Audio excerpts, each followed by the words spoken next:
Welcome to max TV. ఈరోజు మనతో ఉన్నారు Fidicus homeopathy CEO and chief doctor Bharadwaj గారు. నమస్తే సార్. నమస్తే అండి. సార్ ఎలా ఉన్నారు సార్? బాగున్నానండి, మీరు ఎలా ఉన్నారు? బాగున్నాను సార్. సార్ ఈరోజు మనం మాట్లాడుకునే టాపిక్ సోరియాసిస్ సార్. సోరియాసిస్ అసలు ఎందుకు వస్తుంది, అంటే రీజన్స్ ఏంటి రావడానికి? సో సోరియాసిస్ అనేది చాలామంది అనుకుంటారు ఇది ఒక స్కిన్ డిసీజ్ అనుకుంటారు అన్నమాట. బేసిక్గా అది ఒక స్కిన్ డిసీజ్ కాదు, అది ఎక్స్ప్రెస్ అయ్యేది స్కిన్ పైన ఎక్స్ప్రెస్ అవుతుంది కానీ సో మనకు ప్యాథాలజీ అనేది చాలా డీప్ ఉంటుంది. సో దీన్ని బేసిక్గా ఆటో ఇమ్యూన్ డిజార్డర్ అంటారనమాట. ఆటో ఇమ్యూన్ డిజార్డర్ అంటే నార్మల్గా మన బాడీలోకి ఏదైనా ఫారిన్ ఆర్గానిజం వచ్చింది అనుకోండి, ఒక బ్యాక్టీరియా వచ్చింది, లేకపోతే ఒక వైరస్ వచ్చింది, లేకపోతే ఒక ప్రోటోజోవన్ వచ్చింది, ఒక పారాసైట్ వచ్చింది, ఫంగస్ వస్తుంది, ఏదన్నా రానియండి, దానికి అగెన్స్ట్గా మన బాడీ ఇమ్యూన్ సిస్టమ్ని లాంచ్ చేయాలన్నమాట. అంటే దానికి అగెన్స్ట్గా ఫైట్ చేసి దాన్ని చంపేయాలి. కాకపోతే ఈ ఆటో ఇమ్యూన్ సిస్టంలో, ఈ ఆటో ఇమ్యూన్ డిజార్డర్స్లో ఏమవుతుందంటే మన బాడీలోని కొన్ని పార్ట్స్ని ఫారిన్ బాడీ లాగా ఐడెంటిఫై చేసి దాన్ని చంపడం మొదలు పెడుతుందన్నమాట. ఇక్కడ బేసిక్గా ఏమవుతుందంటే మనకు స్కిన్లో డిఫరెంట్ లేయర్స్ ఉంటాయి, ఎపిడర్మిస్, డర్మిస్, హైపోడర్మిస్ అని. బేసిక్గా ఈ ఎపిడర్మల్ లేయర్లో మళ్ళీ లాస్ట్ లేయర్ ఉంటుందన్నమాట. దాంట్లో కెరటినోసైడ్స్ అని కొన్ని సెల్స్ ఉంటాయి. ఈ కెరటినోసైడ్స్ అగెన్స్ట్గా ఇమ్యూనిటీని లాంచ్ చేసినప్పుడు ఏమవుతుందంటే ఈ మనకు సోరియాసిస్ అనేది వస్తుంది. సోరియాసిస్లో మనం మెయిన్ చూసే ప్రాబ్లం ఏంటంటే అది ఒక స్కిన్ డిసీజ్ మాత్రమే, అది స్కిన్లో ఎక్స్ప్రెస్ అవుతుంది. సో మీ బాడీ ఏంటి, స్కిన్ని ఫారిన్ బాడీలాగా ఐడెంటిఫై చేసింది. అదేవిధంగా లివర్ని ఐడెంటిఫై చేయొచ్చు కొన్ని రోజుల తర్వాత కిడ్నీని ఐడెంటిఫై చేయొచ్చు ఫారిన్ బాడీ లాగా, కిడ్నీని డ్యామేజ్ చేయొచ్చు, లేకపోతే ఇంటెస్టైన్ని డ్యామేజ్ చేయొచ్చు, థైరాయిడ్ని డ్యామేజ్ చేయొచ్చు. సో దీనివల్ల ఏంటంటే ఆల్రెడీ ఫ్యూచర్లోనే కాకుండా ఆల్రెడీ మీకు ఈ డ్యామేజ్ కూడా మీ బాడీలో ఉండొచ్చు. చాలామంది చేసే పొరపాటు ఏంటంటే ఇది జస్ట్ స్కిన్ డిసీజ్ అనుకొని కొన్ని క్రీములు రాయడము, ఆయుర్వేదిక్ మెడిసిన్స్ తీసుకోవడము, సో ఇవన్నీ ప్రాబ్లమ్స్ చేస్తూ ఉంటారు అన్నమాట. అట్లా చేయకుండా ఉంటే సో మీకు ఒక ప్రాపర్ డాక్టర్ దగ్గరికి వెళ్ళి కంప్లీట్గా డయాగ్నోస్ చేసి ఆటో ఇమ్యూన్ డిజార్డర్ ఇంకా వేరే ఎక్కడన్నా అటాక్ అయిందనే దాన్ని ట్రీట్మెంట్ చేయడం చాలా మంచిదన్నమాట.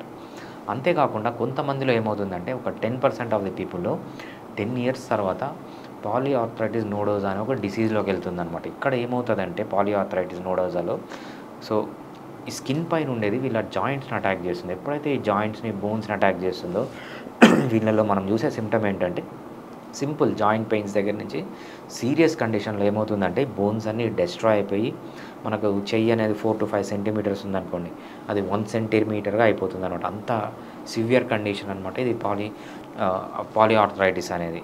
ఓకే, సోరియాటిక్ పాలిఆర్థరైటిస్ అంటాము. సో అంత డేంజరస్ డిసీజ్ ఇది. సో అందుకు మీకు ఈ ప్రాబ్లం ఉంటే కరెక్ట్గా ఒక డాక్టర్ దగ్గరికి వెళ్ళి సో అసోసియేట్ డిసీజెస్ ఏమన్నా ఉన్నాయని కంప్లీట్గా డయాగ్నోస్ చేసి దాని ప్రకారం ట్రీట్మెంట్ తీసుకోవడం చాలా మంచిదన్నమాట. అసలు ఇది ఏజ్ నుంచి రావచ్చు అంటారు సార్? రైట్. సో సోరియాసిస్ రావడానికి పర్టికులర్ ఏజ్ అంటూ లేదండి. కాకపోతే ఏంటంటే 2nd decade or 4th decade అంటారనమాట. ఎస్పెషలీ 20+ ఏజ్లో ఉన్న వాళ్ళు, తర్వాత 40+ ఏజ్లో ఉన్న వాళ్ళకి మామూలుగా ఎక్కువగా చూస్తుంటాం. సో ఇది మెన్కి విమెన్కి అంత డిఫరెన్సియేషన్ ఉండదు, ఇద్దరిలో ఈక్వల్గానే వస్తుంది. సో జాగ్రత్తగా ఉండాల్సిన ఏజ్లు ఏంటంటే 20+ and 40+. ఒకసారి వచ్చిన తర్వాత డిసీజ్ కంప్లీట్గా తగ్గిపోతుందా సార్? రైట్. సో ఇది చాలా మంచి క్వశ్చన్ అండి. సో హోమియోపతిలో ఈ డిసీజ్ కంప్లీట్గా తగ్గిపోయిన ఛాన్సెస్, ఇన్సిడెంట్స్ చాలా ఉన్నాయి. సో అందరిలో తగ్గిపోతుందా అంటే మనం చెప్పలేమన్నమాట. ఫర్ ఎగ్జాంపుల్ మనకు 100 మంది వచ్చారనుకోండి, 100 మందిలో 95% మందికి డిసీజ్ అనేది కంప్లీట్గా తగ్గుతుంది. సో వీళ్ళల్లో కొంతమందిలో ఏమవుతుందంటే కంప్లీట్గా క్యూర్ అవుతుంది. సో మనము సోరియాసిస్ అనేది కంప్లీట్గా క్యూర్ అయింది అని ఎలా చెప్పగలమంటే హోమియోపతి ట్రీట్మెంట్ తీసుకుంటూ ఉంటారు, సిమ్టమ్స్ అన్నీ తగ్గిపోతాయి. తగ్గిపోయిన తర్వాత కూడా ఒక 3 years ట్రీట్మెంట్ తీసుకోవాలన్నమాట. ఇది 1 week 1 month ట్రీట్మెంట్ చేసే డిసీజ్ కాదు. సిమ్టమ్స్ అన్నీ తగ్గిపోయిన తర్వాత 3 years రెగ్యులర్గా మనము కాన్స్టిట్యూషనల్ హోమియోపతి ట్రీట్మెంట్ తీసుకొని 3 years వరకు రిలాప్స్ రాకుండా ఉంటే, ఈ డిసీజ్ రాకుండా ఉంటే అప్పుడు ఏం చెప్తామంటే ఈ కండిషన్లో కంప్లీట్ క్యూర్ అయినట్లు. చాలా కొంతమందిలో ఏమవుతుందంటే తగ్గిపోతుంది, 3 years వరకు రాదు, మళ్ళీ 20 years తర్వాతనో 30 years తర్వాతనో వస్తుంది. దాన్ని కూడా మనం క్యూర్ అని కన్సిడర్ చేస్తూ ఉంటాం. ఎందుకంటే 20 years 30 years అయిందంటే సో ఆ ఏజ్లో జరగాల్సినవన్నీ జరిగిపోతాయి అనమాట. అందుకేంటంటే సో హోమియోపతిలో కంప్లీట్గా క్యూర్ అయ్యే ఛాన్స్ ఉంది. సో ఇది అందరిలో జరుగుతుందంటే అందరిలో జరగదు. కానీ ఎటువంటి వాళ్ళల్లో అయినా ఎంత సీరియస్ కండిషన్లో ఉన్నా వాళ్ళకి మనము ఇంటెన్సిటీ తగ్గించచ్చు, ఫ్రీక్వెన్సీ తగ్గించచ్చు, డ్యూరేషన్ ఆఫ్ సిమ్టమ్స్ కూడా మనము కంప్లీట్గా హోమియోపతిలో తగ్గించచ్చు. ఇవన్నీ వితౌట్ సైడ్ ఎఫెక్ట్, ఒక్క సైడ్ ఎఫెక్ట్ కూడా లేకుండా మనము సోరియాసిస్ని చాలా ఈజీగా హోమియోపతిలో హ్యాండిల్ చేయొచ్చు.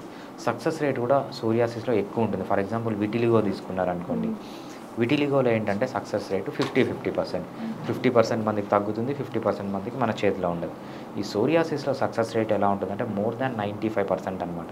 అంటే 100 మంది మన దగ్గరికి వస్తే more than 95% of the people ఈ మెడిసిన్స్కి బాగా రియాక్ట్ అవుతారు. అంటే ఫ్రీక్వెన్సీ కానీ, ఇంటెన్సిటీ కానీ, లేకపోతే డ్యూరేషన్ ఆఫ్ ది సిమ్టమ్స్ కూడా తగ్గిపోతుంది అనమాట. సార్ అసలు ఈ సోరియాసిస్కి హెరిడిటరీ అనేది ఉందా? అంటే ఒక వ్యక్తికి ఇప్పుడు సోరియాసిస్ ఉందనుకోండి, రైట్ తనకి పుట్టే పిల్లలకి ఇది వస్తుందని గ్యారంటీ ఉందా? రైట్.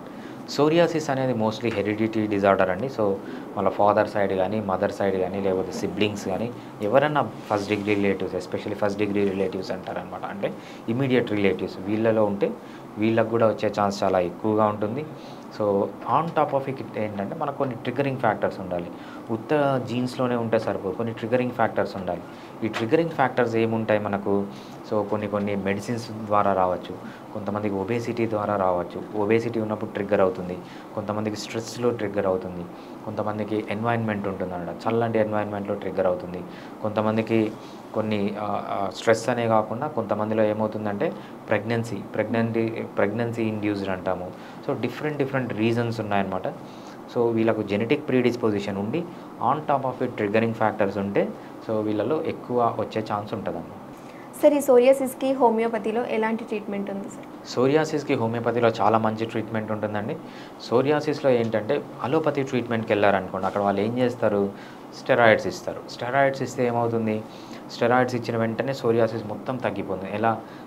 స్టెరాయిడ్ అనేది ఇమ్యూనో సప్రెసెంట్ అనమాట. మీ ఇమ్యూనిటీని తగ్గించడం వల్ల సోరియాసిస్ అనేది తగ్గుతుంది. దీనివల్ల ఏమవుతుంది, మీకు వేరే సైడ్ ఎఫెక్ట్స్ కూడా వస్తాయన్నమాట. అంటే ఇన్ఫెక్షన్స్ మీకు ఈజీగా వస్తాయి స్టెరాయిడ్స్ వాడడం వల్ల. ఇంతేకాకుండా స్టెరాయిడ్స్ వల్ల ఎక్కువ ఒబేసిటీ రావడము, లేకపోతే వేరే డిసీజెస్ రావడము, స్టమక్ డ్యామేజ్ కావడము, ఇవన్నీ జరుగుతాయి అన్నమాట. సో ఒక్కసారి స్టెరాయిడ్ స్టాప్ చేశారనుకోండి, ఈ సోరియాసిస్ అనేది మోర్ ఇంటెన్సిటీతో వస్తుంది. సో మోర్ సిమ్టమ్స్, ఇచ్చింగ్ కానీ, బర్నింగ్ కానీ చాలా ఎక్కువగా వస్తుంది, మోర్ ఏరియాస్లో స్ప్రెడ్ అవుతుంది, చాలా రోజులు అలానే ఉండిపోతుంది అనమాట. ఇవన్నీ మనం అలోపతి ట్రీట్మెంట్లో చూసే సైడ్ ఎఫెక్ట్స్.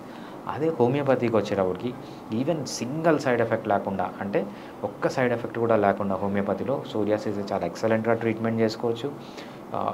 సోరియాసిస్ని మళ్ళీ రాకుండా కొన్ని కేసెస్లో ప్రివెంట్ చేసుకోవచ్చు. వచ్చిన దాన్ని కంప్లీట్గా క్యూర్ చేసుకోవచ్చు. ఒక్కొక్కసారి ఏమవుతుందంటే చాలా కొద్ది మందిలో మనం పాలియేట్ చేయాల్సి వస్తుంది. అంటే సిమ్టమ్స్ సివియారిటీ కానీ, లేకపోతే సిమ్టమ్స్ ఇంటెన్సిటీ కానీ, ఫ్రీక్వెన్సీ కానీ, డ్యూరేషన్ కానీ తగ్గించుకోవచ్చు అనమాట. హోమియోపతిలో సోరియాసిస్ సక్సెస్ రేట్ కూడా చాలా ఎక్కువ ఉంటుంది.